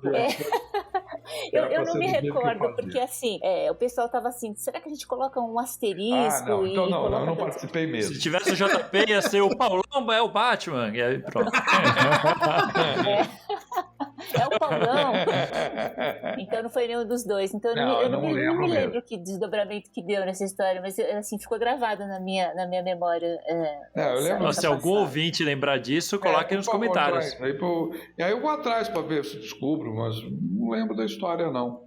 Eu lembro de muita encrenca, né? Principalmente com personagens, com Doctors. Porra, isso é terrível, porque você passa a história inteira achando que o Doctor é um homem e no final o Doctor é uma mulher. Doutora. E aí você tem que voltar todo o texto e arrumar e fazer com que não se denuncie o gênero da personagem, né? Durante a história Isso inteira. que vocês mantêm, pelo menos, a nomenclatura americana, né? Se tivesse que adaptar lá o bacharel estranho, ia ser complicado. Muito bom. Pessoal, tem uma solução excelente do JP em um conto de Batman, não vou lembrar qual, mas eu acho que se não me falha a memória, é um conto. Tá vendo? Depois dá pra vocês entenderem de onde veio o meu depois que eu batizei o Vigilantes, eu deixei o cinturão do campeão e fui embora. Tá vendo de onde veio, né? Mas era um conto de Batman que eu lembro que foi desenhado pelo Bart Sears, se eu não me engano. É o Devoção. Isso, e cara, foi uma sacada tão simples, mas tão boa, porque tem um cara que tá com um bastão de beisebol na mão. Nossa, sempre isso, cara, bate. É complicado. E ele fala assim, e no inglês, ele fala assim, eu sou o Batman, mas com hífen, e Bat é bastão. E, gente, o JP foi lá e colocou, eu sou o Batman. Perfeito. Porque é o cara que bate. Gente... E eu lembro que, perfeito. assim, o Karina tava de férias e eu fechei... Obrigado por ter me lembrado, porque eu não lembrava. Eu vou acrescentar as minhas efemérides. E eu li... Essas de Batman são complicadas. São super difíceis. E eu lembro que, assim, eu li todos os contos de Batman e esse foi o único que eu fechei porque o Karina tava de férias. E deu vontade de começar a bater palmas pro JP no meio da redação. Às vezes eu pensava que eu era louco, podia me internar e tal. Mas... É fantástico, genial. Tá aí, ó. Falou que nunca tinham trabalhado juntos, tá aí. É verdade. Eu fechei, eu fiz o fechamento, né? Numa história do Batman, na mansão. Provavelmente letramento da Lia. Foi. Não, mas não chegava um conto de Batman que não fosse letrado pela Lia. Não tinha, isso era ordem expressa. Encontramos a história. Encontramos o elo perdido aqui. Se a Lilian fosse sair de férias, eu lembro que o Figa desesperadamente antecipava o conto de Batman da época da férias dela pra mandar pra ela fazer antes, pra dar tudo certo e ser o letramento dela. Eu lembro era assim. Que quando eu tive meu segundo filho, tinha uma história do Doutor Estranho que ele queria que eu fizesse, e aí tive um probleminha, né, tive que ficar de repouso acho que um tempo, e aí ele segurou 5 meses até eu voltar de licença. Sensacional. Você fica tendo filho sem parar, Lilian? Que isso, parece o Mário. Parece o Mário. Foi a única vez que eu parei, assim, porque eu trabalhei até... Meu primeiro filho era mais ou menos pro dia 20, 22, e ele nasceu... Eu trabalhei até o dia 10, ele nasceu no dia 11, eu trabalhei até o último dia, assim. Caraca! E era muito difícil, porque era letreiramento à mão, então eu ficava debruçada na barriga, né? Caramba, meu Deus. E eu deixava minha cadeira bem baixinha pra encaixar a barriga embaixo da prancheira. Nossa! Olha aí. O que eu posso contar, já que por motivos genéticos não posso engravidar, é que os 2 partos da minha esposa, obviamente fui lá como acompanhante e tal, trabalhei intensamente em poltronas de maternidade traduzindo gibis. Olha aí. Como acompanhante. É um trabalho pesado, né? Uma das traduções do Apocalipse, não acho que a morte, mas acho que teve uma minissérie posterior. A Revanche. A Revanche foi traduzida no Einstein. Caraca! No Einstein, na maternidade do Einstein. Falei, tá vendo? Ninguém quer trabalhar com quadrinhos ou viver de quadrinhos, tem que trabalhar muito. Não, tinha época que eu não conseguia fazer outra coisa a não ser página de quadrinho. Porque quando você faz... Leva 10 minutos para você traduzir uma página em média, quando você tá ágil. Quando você não é ágil, leva de 15 a 20. Mas imagina só você fazer 1000 páginas por mês. Tempo que tá ocupando. Letreiramento também. Quer dizer, para fazer a produção que em algum momento eu, o Mário, a Lilian tivemos, você sacrifica muito dos teus horários de sono, dos teus horários de folga, e aproveita qualquer instante. E horário de sono? Aquela piscadela, né, rápida dentro das páginas. Eu quando eu li a biografia do Osamu Tezuka, eu falei, nossa, tô me vendo aqui, assim, varava as madrugadas, então a gente trabalhava bastante, mas era bem gostoso, porque esse trabalho você gosta. Mas acabar com a vida do Mario e do JP é o dia que alguém escrever uma história com o Bizarro, a Zatanna e o Etrigan. Meu Deus do céu, cara, esse aí é o pesadelo. Aquelas letras todas cheias de firulinha, assim, só pra complicar pra Lilian também. Põe o Thor do Stan Lee junto. Nossa, né? verdade. Mas não, aí eu já faço uma fonte. Hoje é mais Com fácil, detalhe, né? Com todos os recordatórios escritos em rima pelo menestrel do grupo. Ah, é verdade. Nossa senhora. Se enterrou. Com muito trocadilho. É isso aí. Mas, Nossa pessoal, senhora. agora que a gente já achou o elo perdido de quando vocês trabalharam juntos e já soubemos que vocês trabalharam até tendo filho, né? Meu Deus do céu. Sim. Separados, deixando claro aqui, né? Sim. Vai que, né? Então, não faça aí, não tem. E, inclusive, deixar uma observação aqui, que o JP comentou que ele saiu da Abril pra ir pra Arte Comics no mês que eu nasci. Sério? E trabalhou no hospital que eu nasci. Então, olha, estamos aí. Não, mas eu não trabalhei no Einstein. Eu fui... Minha mulher teve filhos no Einstein. Ah, mas você tava lá na maternidade Tava trabalhando. lá, não tava. Você dividiu o berçário com o filho do JP. Eles estavam juntos. Tá certo. Desculpa, eu esqueço que, na verdade, eu tenho duplo registro. Quando você fala hospital trabalhando, já pensou pra deixar coisa. bem claro para os advogados que estiverem ouvindo, não foi bem assim. Mas é isso, eu queria agradecer a todo mundo, cara. Agora a gente estamos aqui a, sei lá, 1h30 de papo, até mais, né? Já quase 2 horas. 2 horas já. 2 horas de papo. Quero agradecer a todo mundo e agora ir pra leitura de e-mails e comentários.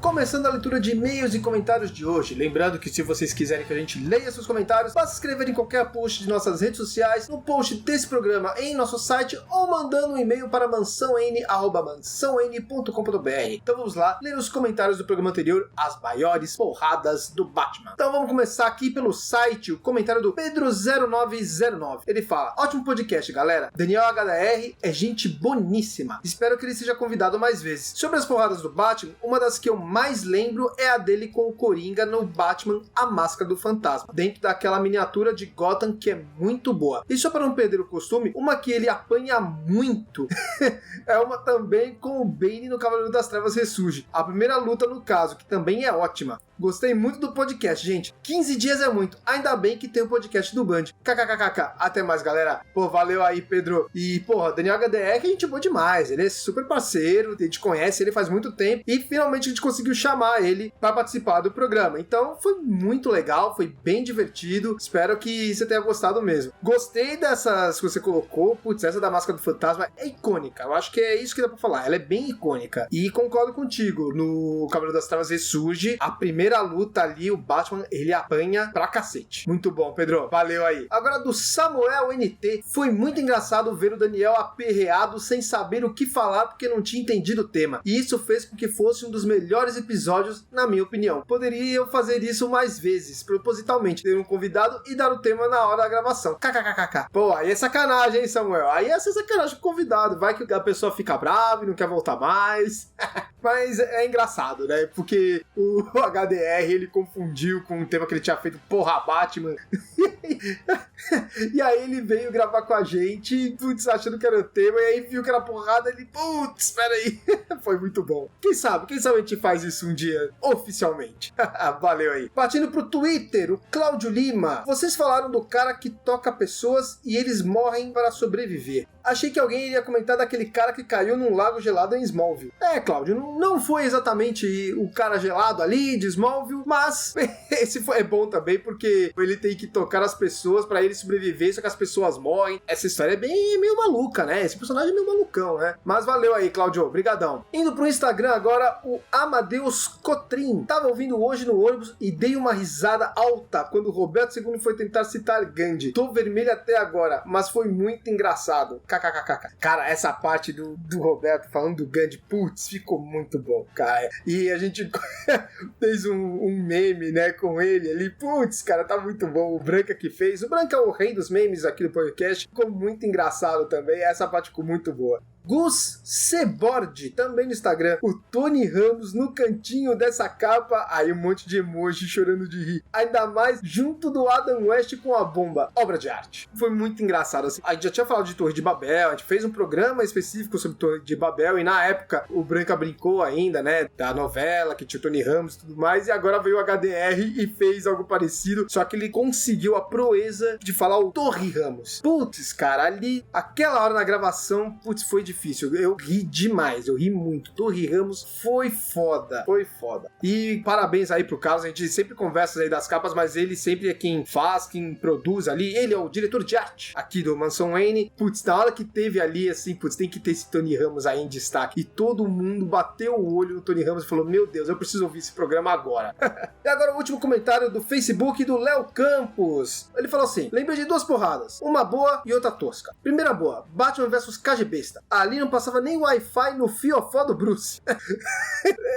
Acho que eu concordo contigo, Léo. Segunda, que é a tosca. Batman vs X-Men em Marvel vs DC 2. O morcego segurou a equipe sozinho. KKK. Depois, quando chegou o resto da liga pra ajudar, os X-Men começaram a reagir. Ou seja, a liga só atrapalhou o morcego. Caraca, é isso mesmo? Eu não lembrava disso. É muito bom, Léo. Muito bom. Caraca, eles só atrapalharam, velho. Meu Deus do céu. Pô, muito bom, muito bom. Então é isso, galera. Se vocês quiserem aí que a gente lê seu comentário, lembra de escrever pra gente aqui nos nossos posts, que a gente lê com muito prazer o seu comentário aqui neste espaço que temos no podcast. Então é isso. Olha, esse programa tá sensacional, é muito convidado bom, então vamos voltar pra lá, bora pro jabá. E vamos lá pro jabás e pras despedidas. Eu ia começar, claro, agradecendo todos os nossos convidados hoje. Nossa, acho que nunca foi tão brilhante a cadeira de convidados hoje. E, pô, primeiro agradecer e deixar o microfone aberto para cada um de vocês, darem seus recados finais e o jabá para onde podem encontrar vocês na internet e outros projetos. Começando, claro, pela Lilian Mitsunaga. Sempre por mim, né? Gente, muitíssimo obrigado pelo convite. Adorei o papo. André, Leonardo, Carlos, Mário, Jota. Foi um prazer reencontrar alguns de vocês. Né? E falar pela primeira vez com outros. Eu tô nessa batalha aí há uns 4, acho que tanto quanto o Jota, né? Mas o Jota ainda tem a Linda Meg, faz outra coisa e tal. Eu só especificamente... Mas você ainda é arquiteta? Sim, mas eu abandonei. Abandonei a arquitetura. Tenho me dedicado só a letras e fazer fontes e tal. E foi um prazer enorme estar aqui participando dessa bancada maravilhosa. Prazer foi todo nosso. Tem meu e-mail, limitsunada@gmail.com. Quem quiser mandar alguma mensagem, tem também o meu Instagram, que é o mesmo nome. E se quiserem falar comigo, pode mandar uma mensagem lá que eu respondo. Maravilha, vou deixar todos os links e o e-mail e tudo lá na parte de texto do post do podcast para quem quiser entrar em contato. Sempre adorei o Batman, né? É o meu personagem predileto. Há muitos anos que eu não letreiro heróis e tô fazendo bastante livros. Eu acho bacana porque o livro ele tem uma vida útil maior do que revista em banca. Então eu tenho curtido muito fazer livros ultimamente. Logo, acho que em julho e tal, vou pintar bastante livros que eu tenho letreirado ultimamente aí. Eu não sei se eu posso falar ou não, porque eu não sei até onde é segredo ou não, entendeu? Eu nunca sei eu nunca divulgando nada do que eu faço, porque eu não sei se pode ou não. Mas é isso aí, galera. Obrigadão. Então todo mundo aí, quando vê o nome da Lilian, já vai lá correndo, que você sabe que vai ser bom o negócio. Isso aí. Muito bom, cara. Obrigado. E JP Martins, obrigado por voltar aqui. Sempre polêmico. JP, com suas afirmações sobre trocas de personagens e nomes e tudo. Cara, muito obrigado, cara. É uma honra pra gente ter você aqui. Olha, quem tem que agradecer sou eu, porque a Mansão sempre me proporciona conversas interessantíssimas sobre temas que eu gosto, o personagem que é mais importante de todos, né? Então, eu fico muito feliz de ser convidado. Dessa vez aqui tá com o Mário, com a Lilian, mas reouvir, né, gente com quem eu trabalhei tanto tempo e que o tempo tratou de nos afastar, porque a gente vai seguindo caminhos diferentes. Hoje em dia eu trabalho muito pouco com quadrinhos, eu faço alguma coisinha ou outra só para matar a saudade. Então, essas oportunidades de reencontrar grandes colegas, como os que estão aqui, ou então gente que curte quadrinhos como vocês, é sempre muito bom. Principalmente nesse podcast aqui, do qual eu já estou virando... Lembra do horário já. O famoso habitué. Habitué. Muito bom, cara. Brigadão, Jota. Pô, daqui a pouco a gente acha algum outro quadrinho sobre fascismo e a gente te chama de novo. O JP escapou esse ano de Cavaleiros das Trevas 2, hein? Escapou, fugiu, fingiu que estava em Portugal. Estava voando. Eu participar de um podcast sobre fascistas e motocicletas. A gente chama, se a gente gravar, a gente chama, pode ter certeza. Muito bom, cara. Brigadão. E Mário Barroso, cara que nomeou a melhor revista do Batman e que foi editor de outra revista que é das minhas preferidas, que é a DC 2000. E deu o nome do Carabina Smith. E deu o melhor personagem do Batman. Melhor nome. Cara, sério, é engraçado como a gente se orgulha de coisas que pros outros são tão pequenas, né? Mas eu sou tão feliz por ter batizado o Carabina Smith. Pô, Posso perguntar um negócio? Aproveitando esse momento, Mário, eu tava lembrando outro dia, o Capadura Bock também foi você? Não foi. Não foi. Quando eu cheguei, já estava batizado, assim, eu traduzi muito Batman nessa época, a época que ele apareceu, mas estava dividido, assim, estava indo para vários tradutores, então quando ele apareceu pela primeira vez, não foi. Eu gosto do nome, mas eu não posso assumir. Combina, né? Combina. Saudades do Capadura Smith, que sumiu de repente, ninguém nunca mais Capadura lembrou. Bock, você misturou os Smith. É que combina tanto, né? Mas saudades do Capadura Bock, que de repente foi promovido na polícia e nunca mais foi citado. É verdade. O pessoal ganha mais, não aparece mais na delegacia. Incrível. Muito bom. O microfone tá aberto, Mário. Bom, eu quero agradecer muito a vocês por me receberem de volta, mas eu quero agradecer muito aos ouvintes regulares de vocês, porque eu vi a votação que fizeram o ano passado e deu uma alegria tão grande de ter votado aquele episódio que a gente falou sobre o Tim Drake, como que eles mais gostaram, né? É tudo tão pessoal, né? Tão subjetivo, né? Eu ouço o podcast de vocês e sempre vem gente muito boa e os temas são muito bons. Então eu acho que não existe ninguém destoando assim pra cima, né? Todo mundo vai numa média muito elevada. Então eu agradeço a vocês e eu agradeço aos ouvintes de vocês por terem sugerido aí o meu retorno. Eu voltei com muita alegria e essa alegria se multiplica por estar com vocês e com colegas tão queridos, né? Como o JP e a Lilian. Quem sabe, né? Eu, o JP e a Lilian, a gente pega no fundo uma editora só pra poder trabalhar. Ou inventa uma. Eu apoio, hein? Inventa uma, né? Exatamente. Mas se o pessoal quiser procurar, por exemplo, eu e o JP, uma vez por mês, estamos no Instagram fazendo um bate-papo aí chamado Dupla Dinâmica. Inclusive, o último que a gente fez foi recebendo um representante aqui do Mansão Wayne, o Carlos, né? Pra anunciar o Homem que Ri, que é o livro do Coringa, editado pela Mansão Wayne, pela Script, mas também pelo Fábio, né? Da Caverna do Morcego e tal. Então, os parabéns aí a vocês pelo livro. Obrigado. E quem quiser acompanhar, a minha, o JP, uma vez por mês está no Instagram, que é o lugar mais fácil de me achar. Mário Luiz C. Barroso, tudo junto, sem pontinhos nem nada, sem underline. Eu tenho postado em média 2 vezes por dia e feito lives às quintas-feiras às 7 da noite, mas com o JP. É um horário nobre aí, segunda-feira às 7 da noite, uma vez por mês. Aí tem que dar uma olhadinha. Como é que vai ser a próxima? Já vai ter sido segunda, 31 de maio. Nosso bate-papo sobre um autor que só eu e o JP gostamos e todo mundo odeia, que é o John Byrne, mas... Nossa, John Byrne é maravilhoso. Dizem que o cara vai longe. É promissor, menino. Quem tiver chegado ao dia 10 de junho e não tiver ouvido no dia 31 de maio, passe ali no meu perfil do Insta, o Mário Luiz C. Barroso, e vai estar arquivado junto com mais de 50 lives aí que eu tive a sorte de fazer entre 2020 e 2021. Muito bom, cara. Muito obrigado. E tem também o podcast do Mário que ele não falou, mas é muito bom. Ouçam lá o Nota dos Tradutores, que é maravilhoso. Sim. É verdade, Mário. Nossa, é verdade, cara. Assim, mas você vê, eu me contenho pra não falar demais e aí... Não, mas inclusive assim, o podcast, além de tudo, é muito legal, mas é muito legal graças ao Carlos Rutz, que traduz comigo a Lenda do Batman, Dragon Moss, graças ao Érico Assis, que a minha pergunta é para onde ele não traduz, mais de 350 editoras no território nacional, e que me convidaram para fazer o podcast, e eu muito me alegra, e toda segunda-feira, né, na verdade na 0 hora de domingo para segunda-feira, o Carlos Rutz programa o podcast para estar disponível aí, para quem quiser ouvir, tá na segunda temporada. Obrigado por terem lembrado, é um filho muito querido, Notas dos Tradutores. Muito bom. E agora também aqui o Leonardo Vicente, o Bud, Enciclopédia, vamos dos quadrinhos, falando seus jabás habituais, por favor. Hoje eu vou começar pelo jabá dos outros, mas que eu participo falando do Império dos Gibis, da editora Heróica, que conta um monte de história da Abril, com todos aqui incluídos, né? Tem muita curiosidade, muita coisa de bastidores, e tá rolando os dossiês, né? Já saíram 6 dossiês de quadrinhos da Marvel, e agora vai começar a sair os da DC. Já vai sair Batman e Superman logo de cara, os dois juntos, e vai ter mais à frente, até o Spawn vai ter mais pra frente também. Aí vai ter, a gente vai falar do Post-Mortem lá.